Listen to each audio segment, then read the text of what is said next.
இவ்வளோ நாள் தமிழ் கிளாஸ் வந்தாச்சுது. இப்போ இந்த வருஷத்தோட எண்டுக்கு வந்துட்டோம். அதனால சும்மா ஒரு டிஸ்கஷன் பண்ணலாம் அப்படின்னு தான் உங்களை நான் கூப்பிட்டேன். நான் ரொம்ப சந்தோஷம் இல்லையா? எக்ஸாம்லாம் எப்படி பண்ணீங்க? எல்லாம் நல்லா பண்ணீங்களா? சரி, ஓகே. எனக்கு ஒரு சின்ன சந்தேகம். அதாவது நீங்கள் வந்து ஒரு கொஞ்ச நாளைக்கு முன்னாடி இருந்ததுக்கும் இப்போ இருந்ததுக்கும் என்ன வித்தியாசத்தை கண்டுபிடிக்கிறீங்க? ஏன்னா இப்போ நம்ம டிசைன் திங்கிங் பற்றிலாம் நம்ம படிச்சுட்டு இருக்கோம் இல்லையா? அப்போ அந்த டிசைன் திங்கிங் படிக்கிறதுனால நீங்கள் எந்த லெவலுக்கு முன்னேறி இருக்கிறீங்க அப்படிங்கிற ஒரு கேள்வி எனக்குள்ளே இருந்துக்கிட்டே இருக்குது. அதுக்கு ஏதாவது பதில் சொல்ல முடியுமா நீங்கள் யாராவது? நான் சொல்லிட்டேங்க. இப்போ இங்கே வந்து தான் நான் டிசைன் திங்கிங் என்னன்றது எனக்கு தெரியும், அப்படி ஒரு கான்செப்ட் இருக்குன்றது எனக்கு தெரியும். இங்கே வந்தோடனே நமக்கு அந்த 5 ஸ்டேஜஸ் ஆஃப் டிசைன் திங்கிங் நமக்கு சொன்னாங்க. Empathy, define, ideate, prototype and testing சொன்னாங்க. இது வந்துட்டு நமக்கு ஒரு ப்ராப்ளம்காக மட்டும்தான் அப்படின்னா கிடையாது. என்னோடய பர்சனல் எக்ஸ்பீரியன்ஸை சொல்கிறேங்க. ஒரு காரியம் நம்ம வாழ்க்கையில் பண்ணும்போதும் இந்த டிசைன் திங்கிங் ப்ராசஸ் மூலியமாக நம்ம அப்ரோச் பண்ணோம் அப்படின்னா நமக்கு அதுக்கான சொல்யூஷன் நமக்கு ஈஸியாகவே கிடச்சிது. அது மூலயமா நான் ரொம்ப வளர்ந்துருக்கேன். இப்போ ஒரு விஷயமும் நான் பண்ணுறது அது மூலயமா நல்லபடியாக இருக்குது. ஆனால் இப்போ ஜெனினாலே காலேஜுக்குள்ளே நல்லா கொஞ்சம் தெரிகிற மாதிரி இருந்தது இல்லையா? அவனோட எப்பவுமே தனக்குள்ளேயே இருக்கக்கூடிய திறமையை மூடி வச்ச மாதிரி இருந்தது. அப்புறம் இப்போ ஜெனி அப்படின்னாலே காம்பேரிங் அப்படின்னா கூப்பிடுங்க ஜெனியை, அந்த மாதிரி தான் இருந்துக்கிட்டு இருக்கேன். திங்கிங்கே இப்போ வேறு லெவலில் வந்து மாறி இருக்கிறத தான் நான் யோசிக்கிறேன் நான். சரி, ஓகே. அடுத்து நீங்கள் ஏதாவது இந்த எஸ்ஆர்ஐலாம் நிறைய பண்ணிகிட்டு இருக்கிறீங்களா? எஸ்ஆர்ஐ, அப்புறம் சிஎன்டி, சிஎஃப்சி, அது ஏதாவது மாற்றத்தை ஏற்படுத்தியிருக்கா? அதை பற்றி நீங்கள் என்ன நினைக்கிறீங்க? மேம் நான் சொல்கிறேன். இந்த 5 பில்லர்ஸில் வந்து 4th பில்லராக வந்து ஐஐபிசி இருக்குது மேம். அது வந்து இண்டஸ்ட்ரி பர்சன் கூட நம்ம எப்படி கனெக்ட் ஆகிறோம் அப்படிங்கிற சொல்கிற வேண்டிய வந்து இப்போ தான் மேம் நான் ரீசெண்டாக போகிறேன். அங்கே போய் இண்டஸ்ட்ரியில் எப்படி ஒர்க் பண்ணும் படிக்கிறது தவிர எக்ஸ்பீரியன்ஸ் முக்கியம் இல்லை மேம். இப்போ தான் போய் கற்றுக்க போகிறோம். அப்போ போகிறப்போ இப்போ எல்லா காலேஜ்லேருந்தும் போவாங்க. ஆனால் நம்ம காலேஜில் இன்னும் எக்ஸ்ட்ரா என்ன பண்ணியிருக்காங்கன்னா ஃபேங்க் பெரிய கம்பெனி எல்லாம் வந்து கனெக்ஷன்ஸ் வச்சுருக்காங்க. அது நம்மளுக்கு நிறைய யூஸ் ஆகும் மேம். எக்ஸ்ப்ளோர் பண்ணுறதுக்கு நிறைய யூஸ். கண்டிப்பாக. இப்போ நீங்கள் இந்த நிறைய கம்பெனியோட கனெக்ஷன் வச்சுருக்கிறதா நீங்கள் சொல்லிட்டு இருக்கிறீங்க. நிறைய பேர் இப்போ நம்மளே கம்பெனி ஸ்டார்ட் பண்ணியிருக்காங்க நம்ம ஸ்டூடெண்ட்ஸ். அது நினைக்கும் போதே கொஞ்சம் நல்ல பெருமையாக இருக்குது. இது மற்ற பக்கம் எப்படி அப்படிங்கிறது இல்லைன்னா நம்ம காலேஜில் வந்து பெருமையாகவே சொல்லிக்கலாம். என் பையன் வந்து என் ஸ்டூடெண்ட், என்னோட மாணவன் வந்து புதுசாக ஒரு கம்பெனி உருவாக்கி அதை வந்து இயங்கிக்கிட்டு இருக்கான் அப்படின்னு சொல்லிட்டு ரொம்ப சந்தோஷமாக இருக்குது.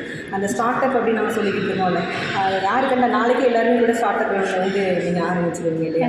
அதே மாதிரி குறிப்பாக இந்த இடத்துல நான் சொல்லணும்னு நினைக்கிறேன். எஸ்ஆர்ஐ அப்படிங்கிறது வந்து நம்ம ஒரு தனிப்பட்ட ஒரு பில்லராக நம்ம வந்து பார்த்துக்கிட்டு இருக்கோம். அந்த பில்லரை நம்ம என்ன பெருமையாகவே நம்ம கண்டிப்பாக சொல்லி ஆகணும். ஏன்னா சோசியல் சர்வீஸ் நம்ம பண்ணுறது இல்லையா? அந்த சோசியல் சர்வீஸ் பண்ணும்போது இப்போ நம்ம அந்த குருதி கொடை சங்கம் அப்படிங்கிறது நம்ம காலேஜில் பயங்கரமாக போய்கிட்டு இருக்கு. இப்போ அந்த குருதி கொடை சங்கத்து மூலமாக ஒரு நாளைக்கு எனக்கு தெரிஞ்ச ஆவரேஜாக ஒரு நாளைக்கு 5 அல்லது 6 யூனிட் பிளட்டாவது நம்ம பசங்க கொடுத்துக்கிட்டு இருக்காங்க. இந்த பிளட்டு கொடுக்கறது அப்படிங்கிறது வந்து தனக்கு தெரிஞ்சவங்களுக்கு மட்டும் இல்லை. என் கூட படிக்கிற பையன் எங்கள் அம்மா, எங்கள் சித்தி, எங்கள் அம்மா அப்படின்னு யாரும் பசங்க கேட்குறது இல்லை. யாருக்கும் கேட்குறாங்க. எங்கேயாவது ஒரு இந்த மாதிரி ஒரு பிளட்டு வேணும்னு சொல்லிட்டு நீடட் பீப்புள் வந்து ஒரு மெசேஜ் போட்டாங்கன்னா அதை உடனே இமீடியட்டாக ஃபார்வேர்ட் பண்ணி அதுக்கு பிளட்டு எப்படி சேகரிக்கலாம், எப்படி கொண்டு கூட்டிகிட்டு போகலாம், அந்த மாதிரி தான் யோசிச்சுட்டு பசங்க வந்து அந்த மாதிரி பண்ணுறது ரொம்ப சந்தோஷமாக இருக்குது. ஏன்னா இது உயிருக்கு சம்மந்தப்பட்ட விஷயம். அதை ரொம்ப இன்ட்ரெஸ்ட்டாக எடுத்து பண்ணிக்கிட்டு இருக்காங்க. ஐயோ பிளட்டு கொடுக்குறது அப்படிலாம் பயந்து ஓடுறது கிடையாது. இல்லை என்ன அப்படின்னா தான் மட்டும் கொடுக்குறது மட்டும் இல்லை, மற்ற பசங்களையும் சேர்ந்து கொடுக்க வைக்கிறது வந்து ரொம்ப சந்தோஷமாக இருக்குது. அது வேறு லெவல் தான் நம்ம பசங்களோட சோசியல் சர்வீஸ்லாம் பார்க்கும்போது. சரி, அப்போ இவங்களுக்கு செமஸ்டர் எக்ஸாம்லாம் முடிஞ்சிடும். லீவ்லாம் என்ன பண்ணலான்னு இருக்கிறீங்க? லீவில் எப்படின்னா நம்ம எஸ்என்எஸ் காலேஜ் வந்து 5 பில்லர் வந்ததெல்லாம் இருக்குது. ஸோ அது மூலயமா நம்ம ஸ்டார்ட் அப்பை நீங்கள் சொன்ன மாதிரி ஸ்டார்ட் அப்பில் இருக்குது. ஸோ நெக்ஸ்ட் இயர் எனக்கே ஒரு பிளான் இருக்குது. ஸ்டார்ட் அப் நம்ம காலேஜுக்குள்ளே பண்ணலாம் அப்படின்னு சொல்லிட்டு. ஸோ அதனால் நம்ம இப்போ ஸ்டார்ட் அப் பண்ண சின்ன பிஸ்னஸாக ஆரம்பித்து நம்ம கடைசியில் பெரிய லெவலில் கூட வரலாம். கண்டிப்பாக படித்து முடிச்சுட்டு தான் நம்ம கம்பெனி ஸ்டார்ட் பண்ணோம்னா அதுக்கு நிறைய டைம் எடுக்கும். நீ படிச்சுக்கிட்டு இருக்கும்போதே நீங்கள் ஸ்டார்ட் அப் மூலமாக ஒரு அனுபவம் கிடச்சிருச்சு அப்படின்னா நீ தான் வெற்றி பெற்ற ஒரு தொழில் முனைவராக இருப்ப. படிச்சு முடிச்சு அடுத்தவங்களுக்கு போய் வேலை செய்ய டைம் கண்டிப்பாக நிறைய டைம் நமக்கு சேவ் ஆகும்.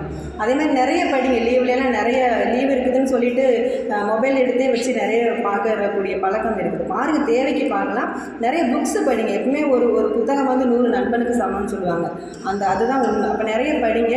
அதே மாதிரி நிறைய அந்த ஆர்டிக்கல் அந்த மாதிரிலாம் சம்மந்தமானதெல்லாம் நீங்கள் போடுங்க.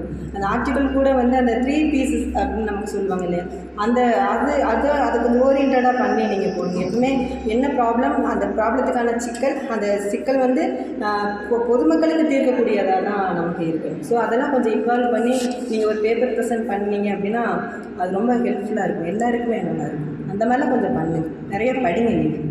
சரிங்களா? அதே மாதிரி நம்ம டிசைன் திங்கிங் பற்றி வெளியிலையும் சொல்லுங்கள். நம்ம அந்த அவேர்னஸ் வந்து நமக்கு தான் நிறைய இருக்குது, வெளியிடங்களுக்கு வந்து கொஞ்சம் தெரிய மாட்டேங்குது. அப்போ சொல்லும்போது அவங்களுக்குமே ரொம்ப பிடிச்சிருக்கும் அந்த இதெல்லாம். சரிங்க மேம், இப்போ ஆர்ட் கிளப்ன்றது இப்போ நம்ம இதுக்குள்ள நிறையா டீம்ஸ்லாம் இருக்குன்னா, இந்த மாதிரி ஆர்ட் கிளப்னு சொல்லிட்டு ஒரு டீம் நம்ம காலேஜ்குள்ளே இருக்குது. அது வந்துட்டு நமக்கு ஒரு ரெஃப்ரெஷ் கொடுக்குது மேம். இப்போ நம்ம புதுசாக ஒரு க்ரியேட்டிவிட்டியாக ஒரு ஐடியா எடுத்து நம்ம ட்ரா பண்ணி, இப்போ இந்த மாதிரி பிளெயினாக இருக்க வாலில் வந்துட்டு நம்ம கிளாஸ் ரூமில் ஏதாவது ஒரு புதுசாக ஒரு இது கொடுத்தோம்னா அது வந்து எல்லாத்துக்கும் ஒரு ரெஃப்ரெஷ்மெண்ட்டாக இருக்கும். கிளாஸ் இந்த மாதிரி பிளெயினாக இல்லாமல் கலர்ஃபுல்லாக இருந்துச்சுன்னா அது ஒரு நல்ல ரெஃப்ரெஷ்மெண்ட்டாக ஸ்டூடெண்ட்ஸ்க்கு இருக்கும். கண்டிப்பாக கிரியேட்டிவ் சூப்பர். அதை நானே பார்த்துருக்கேன். ஏன்னா ஆர்ட் கிளப்பில் நாங்கள் தான் இருக்கோம். நிறைய ஸ்டூடெண்ட் அவ்வளோ இன்ட்ரெஸ்ட்டாக வந்து அவங்களோட கிரியேட்டிவ் நிறையா வால்ஸ்லாம் நம்ம காலேஜில் இருக்குது, அது எல்லாமே கலர்ஃபுல்லாக ஆகணும்னு சொல்லிட்டு பார்க்குறோம் மேம். கண்டிப்பாக இல்லை, மோனிஷாவோட அந்த இது வந்து நிறைவேறணும். அது ரொம்ப சந்தோஷமாக இருக்குது. வாழ்த்துக்கள் மோனிஷா. தேங்க்யூ. சரி, இன்னும் நிறைய பேரை வந்து நம்மளோட கிளப்பில் வந்து மெம்பராக சேர்க்கணும். வாழ்த்துக்கள், எல்லாருக்கும் வாழ்த்துக்கள். ரொம்ப சந்தோஷம். தேங்க்யூ.